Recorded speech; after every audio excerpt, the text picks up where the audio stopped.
सफल लोग हर काम पूरे आत्मविश्वास के साथ करते हैं। वो दूसरे व्यक्ति से ज्यादा खुद पर विश्वास रखते हैं। कामयाब लोगों की ये आदत उन्हें जीवन में सफलता हासिल करने में बहुत मदद करती है। सुप्रभात, नमस्कार, मैं हूं प्रीति सिंह। शुरुआत मुख्य गतिविधियों के साथ।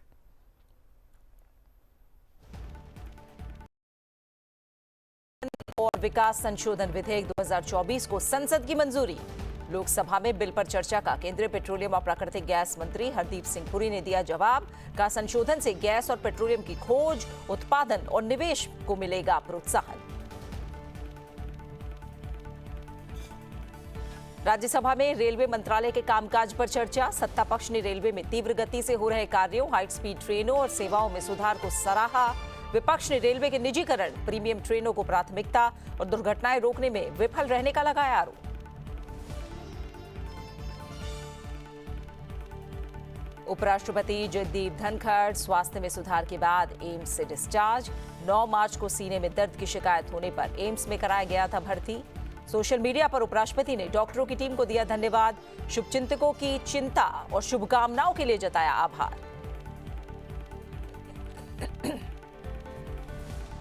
सफल मॉरिशस दौरे के बाद भारत लौटे प्रधानमंत्री नरेंद्र मोदी। मॉरिशस के राष्ट्रीय दिवस समारोह में मुख्य अतिथि के रूप में हुए शामिल।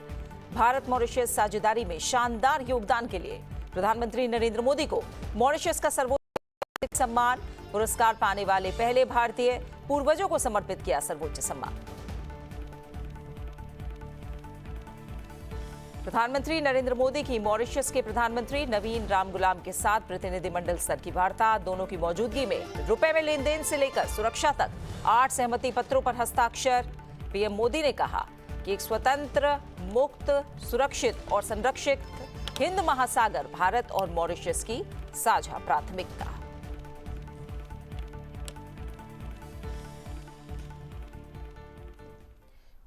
और संसद के बजट सत्र का दूसरा चरण चल रहा है, जिसका कल अंतिम दिन था, पहले हफ्ते का अंतिम दिन था।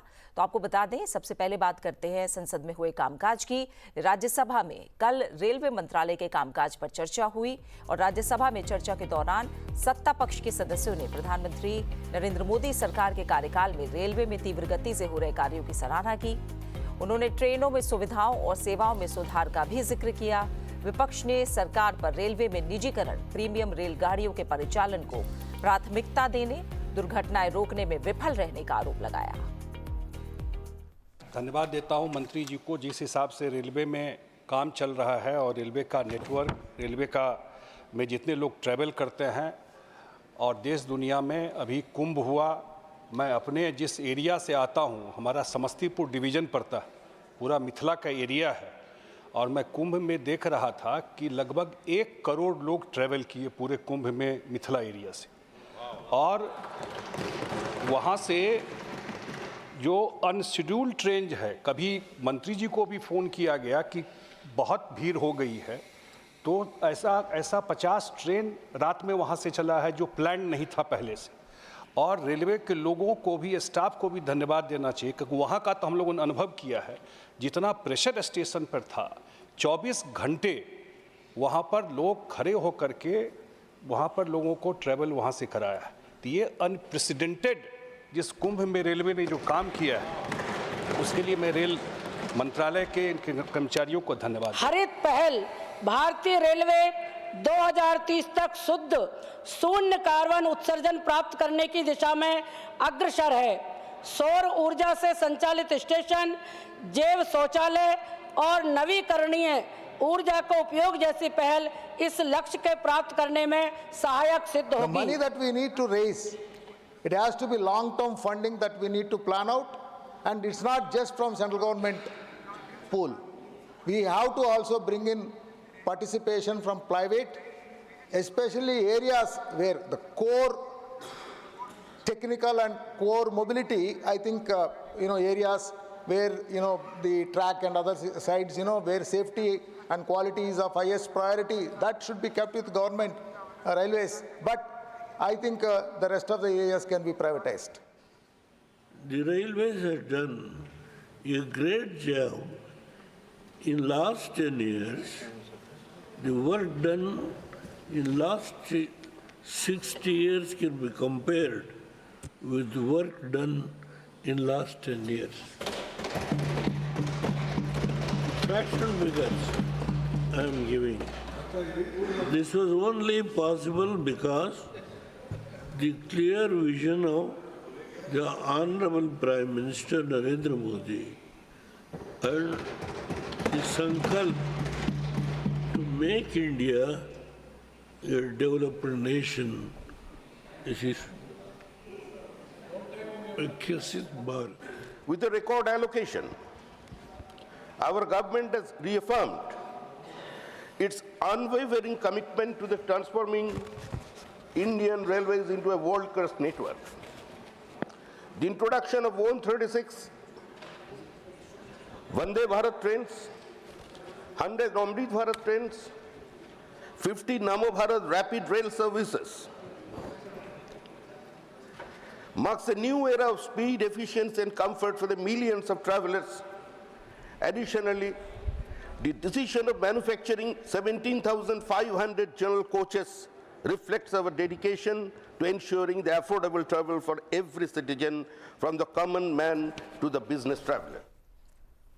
वहीं लोकसभा ने पेट्रोलियम संचालन को मजबूत करने और समग्र ऊर्जा परियोजनाओं के विकास के लक्ष्य वाले तेल क्षेत्र विनियमन और विकास संशोधन विधेयक 2024 को ध्वनि मत से पारित कर दिया। लोकसभा में विधेयक पर करीब 2 घंटे चर्चा हुई। इसके बाद केंद्रीय पेट्रोलियम और प्राकृतिक गैस मंत्री हरदीप सिंह पुरी ने जवाब दिया। उन्होंने कहा कि भारत की ऊर्जा सुरक्षा उपलब्धता किफायती होने और टिकाऊपन पर आधारित है। ऊर्जा की आपूर्ति के स्रोत से लेकर किसी तरह का भेदभाव नहीं करते हैं। वैश्विक बाजार में तेल की आपूर्ति में कोई कमी नहीं है। उन्होंने कहा कि दुनिया में कई देश और पड़ोस में पेट्रोलियम उत्पादों की कीमतें भारत के मुकाबले 15 से 20% तक अधिक हैं। विपक्ष ने आरोप लगाया कि सरकार तेल उत्पादन को प्रोत्साहन नहीं दे रही है। The bill also seeks to facilitate development of comprehensive energy projects and new technologies such as carbon capture utilization and sequestration, CCUS, green hydrogen, etc., all of which will help us achieve net zero status by 2070. The bill proposes a new framework for sharing of resources and infrastructure between different operators to improve viability of oil blocks. Madam, the oil bill also aims to resolve one of the biggest grievances of global oil companies interested in investing in India by providing stability in operations, both in terms of tenure of the lease and condition. It is my firm belief, based on my experience for the last 3.5 years, Madam, that stability and predictability for a foreign investor, where large amounts of investment are required in the infrastructure sector, are absolutely crucial, and this bill seeks to do that. जब कोई एक certainty नहीं होगी, अस्पष्टता का अभाव होगा, तो निश्चित तौर से कोई निवेश करने वाले के सामने एक अनिश्चितता रहेगी और वो निश्चित नहीं करेगा, क्योंकि निवेश करने का तात्पर्य होता है कि वो करे। और आज जब हम इस परिभाषा को बदल रहे हैं, तो अब इस परिभाषा में केवल ये माइनिंग नहीं रहेगी। अब माइनिंग के बाद जब पेट्रोलियम लीज होगा, तो इसमें कम से कम 4 सेक्टर जोड़े जा रहे हैं। पहला एक्सप्लोरेशन, दूसरा प्रोडक्शन, तीसरा रिफाइनिंग और फिनिशिंग, और चौथा ट्रांसपोर्टेशन।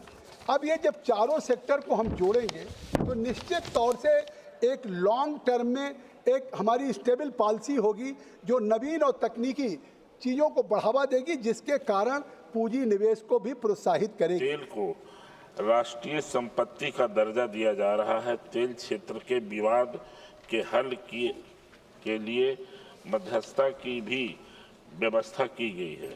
सरकारी हस्तक्षेप समाप्त होगा। अब सुधार से निवेशकों की नीतिगत स्थिरता मिलेगी, कारोबार करने में आसानी होगा।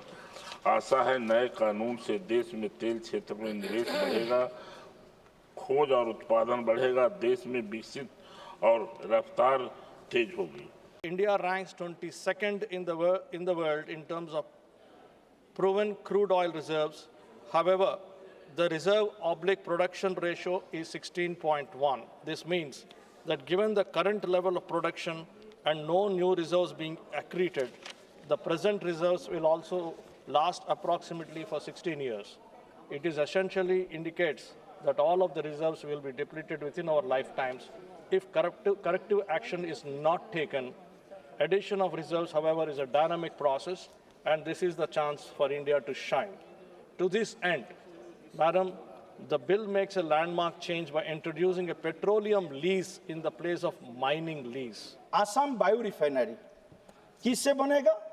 बैम्बू से। बैम्बू से इथानॉल प्रोडक्शन करेगा और इसका प्रोजेक्ट कॉस्ट कितना है मैडम? 4,200 करोड़ का है। ये माननीय मोदी जी ने आसाम को उपहार दिया है।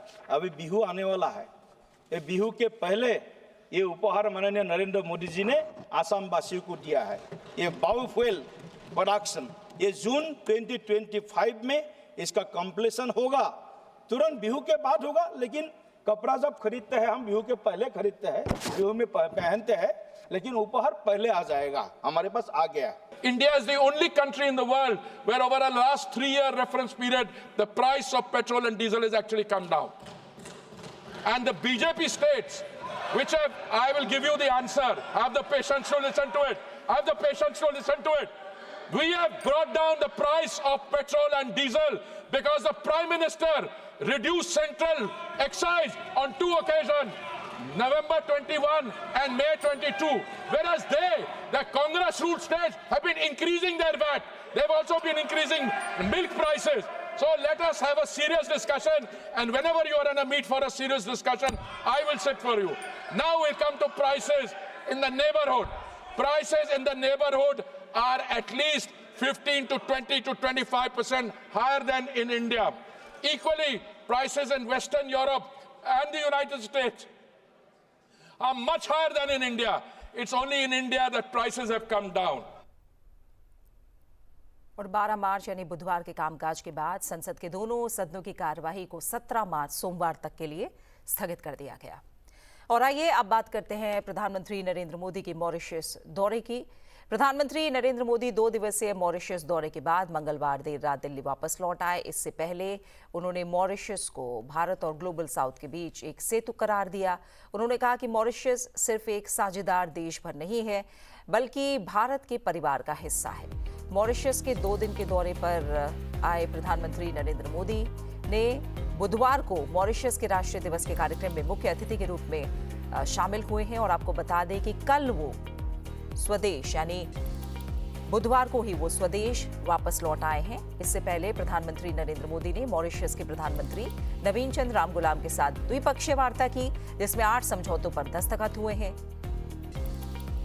राष्ट्रीय दिवस समारोह, जो कि मॉरिशस का राष्ट्रीय दिवस समारोह है, उसमें भारतीय सेना की एक टुकड़ी, नौसेना का एक वॉरशिप और एयरफोर्स की आकाशगंगा स्काई डाइविंग टीम भी इसमें शामिल हुई।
दो दिन की इस यात्रा में प्रधानमंत्री नरेंद्र मोदी को मॉरिशस के सर्वोच्च पुरस्कार the grand commander of the order of the star and की ऑफ द इंडियन ओशन से सम्मानित किया गया।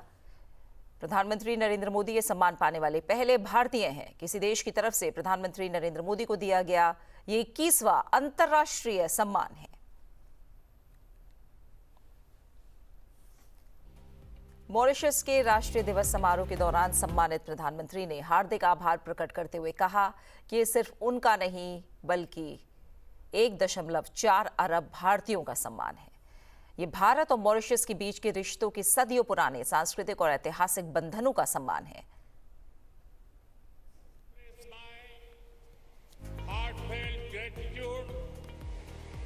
for being confirmed the highest national award of Mauritius. This is not just my honor. It is the honor of 1.4 billion Indians. It is a tribute to the centuries-old cultural and historical bonds of kinship between India and Mauritius. It is an acknowledgement of our shared commitment to regional peace, progress, security, and sustainable development. And it is a symbol of the shared hopes and aspirations of the global South. प्रधानमंत्री नरेंद्र मोदी और Mauritius के प्रधानमंत्री नवीन चंद्र रामगुलाम के बीच प्रतिनिधिमंडल स्तर की वार्ता हुई। दोनों देशों के बीच 8 समझौता ज्ञापनों यानी एमओयू पर हस्ताक्षर किए गए। ये अपराध जांच, समुद्री यातायात निगरानी, बुनियादी ढांचा कूटनीति, वाणिज्यिक क्षमता निर्माण, वित्त और महासागर अर्थव्यवस्था सहित कई क्षेत्रों से संबंधित है। प्रधानमंत्री नरेंद्र मोदी ने प्रेस कॉन्फ्रेंस को भी संबोधित किया और कहा कि भारत मॉरिशस के संबंध सिर्फ हिंद महासागर से नहीं बल्कि हमारी साझी सांस्कृतिक परंपराओं और मूल्यों से भी जुड़े हैं। हम आर्थिक और सामाजिक प्रगति की राह पर एक दूसरे के साथी हैं। प्राकृतिक आपदा हो या कोविड विपदा, हमने हमेशा एक दूसरे का साथ दिया है। रक्षा हो या शिक्षा, स्वास्थ्य हो या स्पेस, हम हर क्षेत्र में कंधे से कंधा मिलाकर चल रहे हैं। पिछले 10 वर्षों में हमने अपने संबंधों में कई नए आयाम जोड़े हैं। कि ग्लोबल साउथ के लिए हमारा विजन रहेगा सागर से आगे बढ़कर के महासागर, यानी mutual and holistic advancement for security and growth across regions. इसमें trade for development, capacity building for sustainable growth और mutual security for shared future की भावना समाहित है। इसके तहत टेक्नोलॉजी शेयरिंग, कंसेशनल लोन और ग्रांट के माध्यम से सहयोग किया जाएगा। साथ ही प्रधानमंत्री नरेंद्र मोदी ने बुधवार को यह ऐलान किया कि भारत मॉरिशस में संसद की नई बिल्डिंग बनाने में सहयोग करेगा। उन्होंने कहा कि ये मदर ऑफ डेमोक्रेसी की ओर से मॉरिशस को भेंट होगी। प्रधानमंत्री नवीन चंद्र रामगुलाम और मैंने भारत मॉरिशस साझेदारी को एनहेंस स्ट्रेटेजिक पार्टनरशिप का दर्जा देने का निर्णय लिया है। हमने निर्णय लिया कि मॉरिशस में पार्लियामेंट की नई बिल्डिंग बनाने में भारत सहयोग करेगा। यह मदर ऑफ डेमोक्रेसी की ओर से मॉरिशस को भेंट होगी।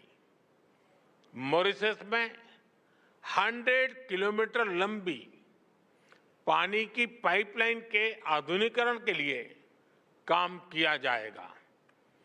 कम्युनिटी डेवलपमेंट प्रोजेक्ट के दूसरे चरण में 500 मिलियन मॉरिशियन रुपए के नए प्रोजेक्ट्स शुरू किए जाएंगे। अगले 5 वर्षों में भारत में मॉरिशस के 500 सिविल सर्वेंट्स को ट्रेनिंग दी जाएगी। हमारे बीच लोकल करेंसी में आपसी व्यापार का सेटलमेंट करने पर भी सहमति बनी है। मॉरिशस के प्रधानमंत्री ने साझा प्रेस कॉन्फ्रेंस को संबोधित किया और इस दौरान मॉरिशस के प्रधानमंत्री नवीन चंद्र रामगुलाम ने कहा, प्रधानमंत्री नरेंद्र मोदी ने हमारी स्वतंत्रता के 57वें वर्षगांठ के राष्ट्रीय दिवस समारोह में अपनी उपस्थिति से मॉरिशस को सम्मानित किया है। उनकी मौजूदगी दोनों देशों के बीच अच्छे संबंधों का सबूत है।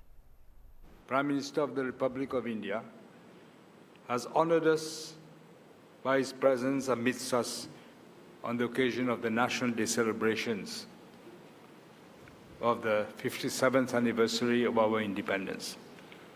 His distinguished presence on this momentous occasion is testimony to the unique and very special relations which bind our two countries. The resounding success of the community event held last evening at the Triano Convention Center, which gathered both Mauritian citizens and members of the Indian diaspora, was a clear illustration of the vibrancy of shared cultural heritage. प्रधानमंत्री नरेंद्र मोदी और Mauritius के प्रधानमंत्री नवीन चंद्र रामगुलाम ने Mauritius के रेडविट में अटल बिहारी वाजपेयी लोक सेवा और नवाचार संस्थान का संयुक्त रूप से उद्घाटन किया। भारत मॉरिशस विकास साझेदारी के तहत कार्यान्वित ये ऐतिहासिक परियोजना मॉरिशस में क्षमता निर्माण के प्रति भारत की प्रतिबद्धता पर जोर देती है।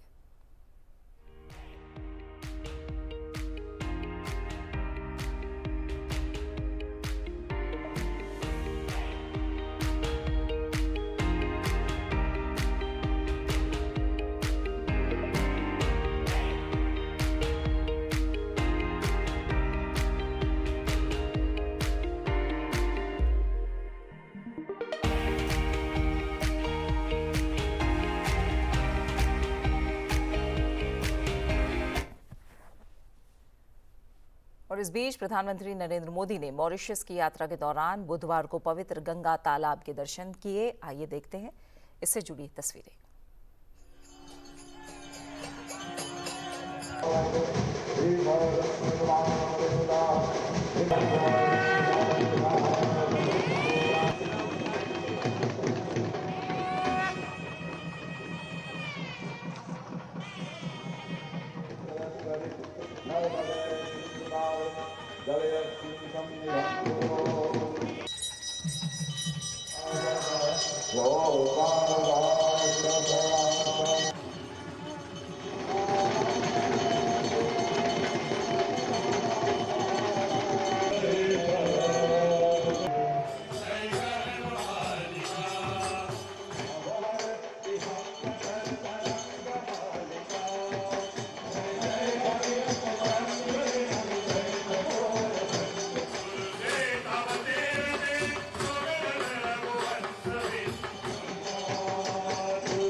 बात कुछ और खबरों की। हरियाणा विधानसभा चुनाव के बाद नगर निगम चुनाव में भी भारतीय जनता पार्टी ने शानदार जीत दर्ज की है।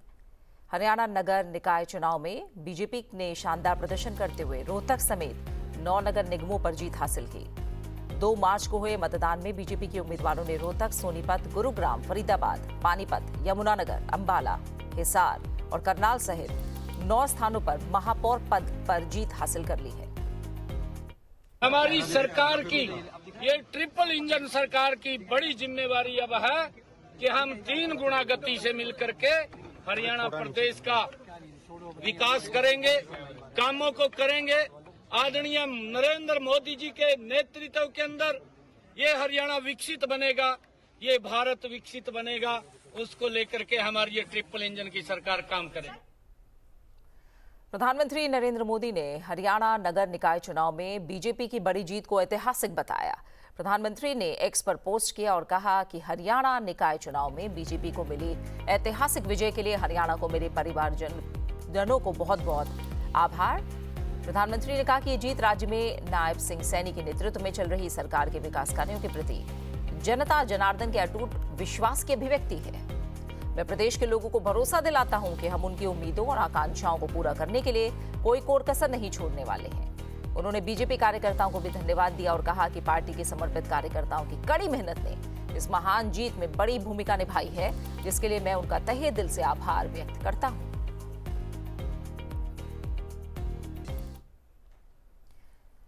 उपराष्ट्रपति जगदीप धनखड़ को दिल्ली एम्स से बुधवार को डिस्चार्ज कर दिया गया है।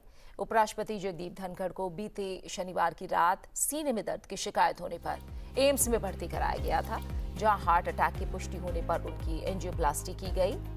73 वर्षीय उपराष्ट्रपति जगदीप धनखड़ को स्टेंट डाला गया है। एम्स के चिकित्सा दलों के जरिए आवश्यक देखभाल प्राप्त करने के बाद उनकी स्थिति में संतोषजनक सुधार हुआ और बुधवार को उन्हें डिस्चार्ज कर दिया गया। उन्हें अगले कुछ दिनों तक जरूरी आराम करने की सलाह दी गई है। और एम्स से छुट्टी मिलने के बाद उपराष्ट्रपति ने अपने आधिकारिक एक्स हैंडल पर पोस्ट करते हुए एम्स की टीम को देखरेख के लिए धन्यवाद दिया। साथ ही उन लोगों का भी आभार जताया है जिन्होंने एम्स में भर्ती होने से लेकर छुट्टी मिलने तक उनका हालचाल जाना। उपराष्ट्रपति ने सोशल मीडिया प्लेटफॉर्म एक्स पर लिखा, 9 मार्च को मेरे भर्ती होने से लेकर 12 मार्च को छुट्टी मिलने तक एम्स की मेडिकल टीम की अनुकरणीय देखभाल और पेशेवर रवैये की मैं तहे दिल से सराहना करता हूं। उनके समर्पण से मैंने जल्द ही रिकवरी की। भारत और उसके बाहर के शुभचिंतकों का मैं आभारी हूं।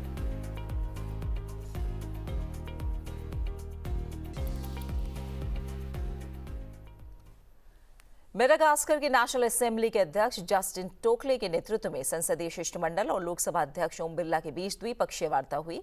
लोकसभा अध्यक्ष ओम बिरला ने इस बात पर जोर दिया कि भारत और मेडागास्कर के बीच संबंध ऐतिहासिक रूप से मजबूत रहे हैं और दोनों देशों के बीच व्यापार, संस्कृति और आपसी मेलजोल का सदियों पुराना इतिहास है।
और इसी के साथ फिलहाल सुप्रभात में इतना ही। और संसद टीवी के सभी दर्शकों को आज होलिका दहन और कल रंगों भरी होली की ढेरों शुभकामनाएं।